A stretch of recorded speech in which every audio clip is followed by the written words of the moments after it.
अज्ञात में प्रसार है।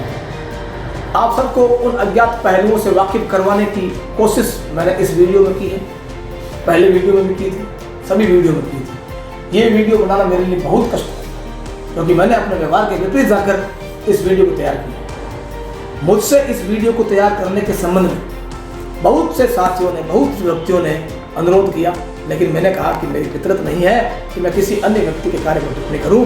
मैं अपना काम कर रहा हूं, वे अपना काम कर रहे हैं, सभी अपना अपना काम कर रहे हैं।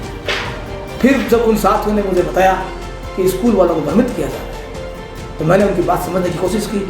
उन सब ने मुझे कुछ प्रमाण दिए, तो मुझे लगा कि सच्चाई सामने लाने की कोशिश मुझे ज़रूर करनी चाहिए। इसीलिए अपने व्यवहार के विपरीत जाकर इस वीडियो को मैंने तैयार किया है।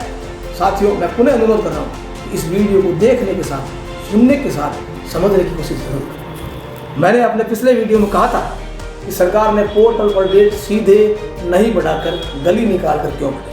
इसका जवाब अगले वीडियो में दूंगा। उसके जवाब के साथ ही मैं अपनी बात शुरू कर रहा हूँ। इसका जवाब बहुत ही सीधा और सरल है। विभाग के 5 मई के आदेश में 15 मई तक पोर्टल अपडेट करने हेतु निर्देश दिया। बाद में 15 मई को शाम को विभाग तारीख को बढ़ाकर 22 मई कर देता है। उस आदेश में विभाग लिखता है कि अंतिम अवसर होगा। अब विभाग के सामने समस्या आ गई कि वो जब ये कह चुका है कि अंतिम अवसर है और लॉकडाउन लगा हुआ है, लॉकडाउन के कारण विभाग इसको प्रक्रिया को समाप्त भी नहीं कर सकता। इससे विभाग की मजबूरी है तारीख एक्सटेंड करें। लेकिन विभाग पहले ही लिखित में अंतिम अवसर कहकर सीधी डेट बढ़ाकर अपनी कई बात से कैसे पीछे हटा, इसलिए विभाग ने रास्ता निकालकर डेट एक्सटेंड की है। ईमेल करने वाली स्कूलों को पोर्टल भरने की अंतिम तारीख 30 मई तक कर दी गई है। यहाँ एक बात गौर करने वाली है कि विभाग की यह बात किसी एक संगठन के मुखिया को कहीं से पता लग गई। विभाग अब तारीख सीधे नहीं बढ़ाकर ईमेल के जरिए वाला पॉइंट डाल के अभ्यर्थना के आधार पर तारीख बढ़ाएगा। उस संगठन के मुखिया ने विभाग के आला अधिकारी को प्रश्न निवेदन का अनुरोध पत्र सोशल मीडिया पर जारी कर यह सिद्ध करने की कोशिश की कि तारीख बढ़ाने के लिए ईमेल का उपाय अपनाएं। चलो एक बार मान भी लेता हूँ कि उनके इशारे पर विभाग चलता है। उन्होंने तारीख उन्होंने सीधे क्यों नहीं बढ़वाई? जब वे पोर्टल भरवाने के पक्ष में है, फिर स्कूल वालों के लिए मुश्किल आइडिया क्यों दिया? क्या आप स्कूलों के नेता हैं, विभाग के पैरोकार?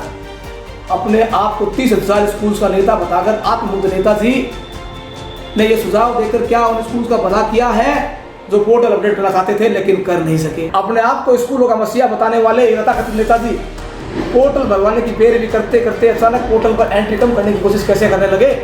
ईमेल भेजकर सरकारी अनुमति के बाद ही पोर्टल भरा जा सकेगा। ऐसे में इस तरह की प्रक्रिया पर पोर्टल नहीं भरा जा सकेगा, कम स्कूल भर पाएंगे। इसलिए इस तरह की मांग जो अपने साथियों को नुकसान पहुंचाने वाली हो, उसे सही नहीं माना जा सकता। क्योंकि इन नेताजी के अनुसार पोर्टल भरने वाले स्कूल को भुगतान किया जाएगा, तो फिर ऐसी मांग क्यों? क्या ये नहीं चाहते कि भुगतान नहीं मिले स्कूलों को? यहाँ यह भी गौर करने वाली बात है साथियों कि नेताजी ने एक ऑडियो निकालकर दावा किया कि उनका संगठन बहुत दूरदृष्टा वाला है। 22 मई की रात को 12 बजे बाद भी पोर्टल चालू रहा। 23 मई को पोर्टल दिन भर चालू रहा, लेकिन नेताजी ने चालू पोर्टल के लिए भी डेट बढ़वाने की मांग की, वो भी शर्तों का दिन। गजब की दूरदर्शी है। ऐसा सुझाव पेश करने के पीछे उनकी क्या मंशा हो सकती है, ये समझने की कोशिश सभी लोग करेंगे, ऐसा मैं सोचता हूँ। कोई संगठन सरकार को ये कहे कि आप तारीख तो बढ़ाएं, लेकिन शर्तों के आधार पर, ऐसे संगठन स्कूल की भलाई कैसे करेंगे? यह विचारणीय बिंदु है साथियों। जब पोर्टल पर ऑनलाइन शिक्षण सत्यापन प्रक्रिया का अवसर शुरू किया गया था, तब नेताजी ने विभाग को पत्र लिखा, मंत्री जी को कॉल की, व्हाट्सएप की कि पोर्टल पर वर्क बुक, आओ घर में सीखें और अन्य सभी तरह की पढ़ाई के विकल्प भी दिए जाए। ऐसा दावा मैं नहीं कर रहा हूँ, ऐसा दावा उन्होंने ही एक ऑडियो जारी करके किया, जबकि ये सभी विकल्प पोर्टल पर शुरू से ही उपलब्ध थे। इस संबंध में ज्ञानायाम ने अपने 6 मई के अंक में ही सारी जानकारी प्रस्तुत कर दी थी। मैंने इस वीडियो में उसकी कटिंग भी प्रस्तुत की है।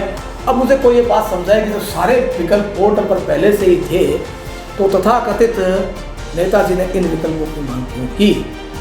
या तो नेताजी इन विकल्पों के बारे में जानकारी नहीं थी, उनकी तकनीकी सोच कहाँ चली गई, या उनके मन में कुछ और ही चल रहा। कोई व्यक्ति ये दावा करे कि आगे की सोचते हैं और वे पहले ही सब कुछ भाग लेते हैं, वही व्यक्ति पोर्टल पर शुरू हुई नई प्रक्रिया का बिना समझे सरकार को उन विकल्पों की मांग करते हैं जो ऑलरेडी है। ये मांग कि चलो ठीक है मान लेते हैं, ध्यान नहीं दिया होगा, लेकिन उच्चाधिकारी और मंत्री ने भी विकल्पों के पोर्टल में ऐड करने का आश्वासन दे दिया। क्या उच्चाधिकारी पोर्टल पर इस प्रक्रिया की पूरी जानकारी नहीं थी? इस तरह की बयानबाजी और सस्ती लोकप्रियता के औसत खंडों को डेढ़ सयानापन या अज्ञानता कहते हैं। ऐसा जानबूझकर किया जाए तो उसे धूर्तता कहा जाता है। इन तथाकथित नेताजी की दूरदर्शिता, टेक्निकल सोच और खुद के कंफ्यूजन की पोल ये ऑडियो भी खोल रहा है। इसमें दावा किया गया है कि पोर्टल पर यह ऑप्शन उनके संगठन की मेहनत से ही आया है। ऑप्शन आने से 2-4 दिन पहले मीडिया में उन्होंने मांग की चर्चा भी की है।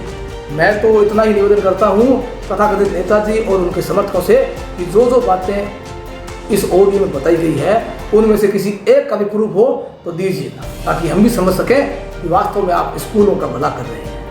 यदि ज्ञानायाम इस जानकारी को प्रकाशित नहीं करता और मैं इस प्रक्रिया के संबंध में स्क्रीन वीडियो 2-3 ग्रुपों में शेयर नहीं करता तो नेताजी का दावा होता कि उन्होंने ही एक ऑप्शन पोर्टल पर जुड़वाए हैं। जैसे इन्होंने ईमेल की तरह पोर्टल पर ईमेल के माध्यम से पोर्टल पर अंतिम डेट सुझाव देकर, जबकि ये डेट ऑलरेडी बढ़नी तय थी। एक बात और सुनिए, इन नेताजी का एक ऑडियो 11 मई को जारी हुआ जिसमें इन्होंने दावा किया कि 12,200 स्कूलों पोर्टल पर, और ये भी कहा कि आप सब जल्दी भर दीजिए नहीं तो 30/11/2019 वाला बैरियर सरकार ने RT के भुगतान में लगाकर रोक दिया, उसी तरह से कहीं समस्या नहीं आ जाए।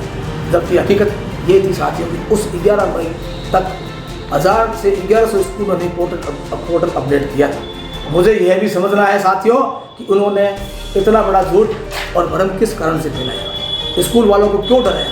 मैंने यह वीडियो सच्चाई से अवगत कराने के उद्देश्य से बनाया है, किसी व्यक्ति विशेष की निंदा करने का कतई उद्देश्य नहीं। जो भी बातें मैंने बताई हैं और सवाल खड़े किए हैं उन सब पर गंभीर होकर विचार कीजिए। आपसे अनुरोध है कि किसी भी संगठन के नेतृत्व में आंख मूंद कर भरोसा नहीं करना चाहिए। हालांकि भरोसे से संगठन चलते हैं, आपकी बात को आगे उठा सकते हैं, लेकिन इसका मतलब यह नहीं है कि विवेक और बुद्धि का इस्तेमाल ना करें।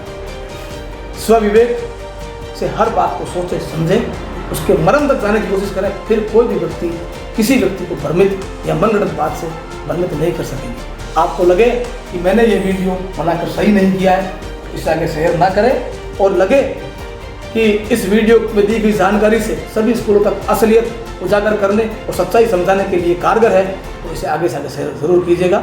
जय हिंद।